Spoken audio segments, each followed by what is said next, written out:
And the 16th chapter of Acts is a wonderful little story in the life of St. Paul. He and Timothy are traveling about. He picked Timothy up at another town, and now they come to Philippi, and they are arrested for preaching. But Philippi was very interesting because that was the first European city that Paul went to. He felt that he should be going south, but it seems that God blocked the way. Then he felt he should go north up by the Black Sea, and the Holy Spirit said, no, don't go there. He had only one place to go, and that was west.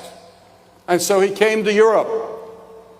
He had a vision of a man in Macedonia calling him, saying, come and help us.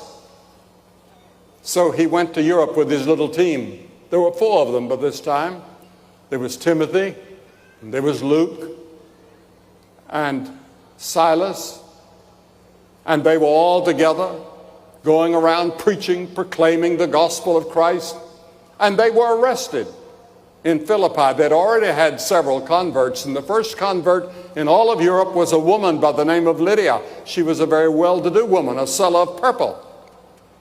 And she found the Lord. She opened her home for them to stay there. And when they were arrested, they were beaten with long leather thongs with steel pellets on the end, or they were beaten with rods, it says in one place. And they were black and blue and bleeding, and they were thrown into the inner prison, which meant that their neck was tied with an iron necklace. Their hands were put in stocks. Their feet were put in stocks. And there they were. But you know what they did? By midnight, they began to sing praises to God. They began to testify. They began to tell what Christ had meant to them. The jailers was listening, and all the people in the jail were listening. And they kept on preaching. Finally, there came an earthquake, and the walls began to fall down from the jail. And the stocks that bound them were loosened. And the jailer, knowing that he would be held accountable and he would have to die, he'd be executed for allowing these people to escape, he pulled out his sword and he was going to plunge it into his heart when Paul said, don't do yourself any harm. We're still here. And the jailer, seeing Paul and Silas standing there, fell down before them in humility in the dust of the jail.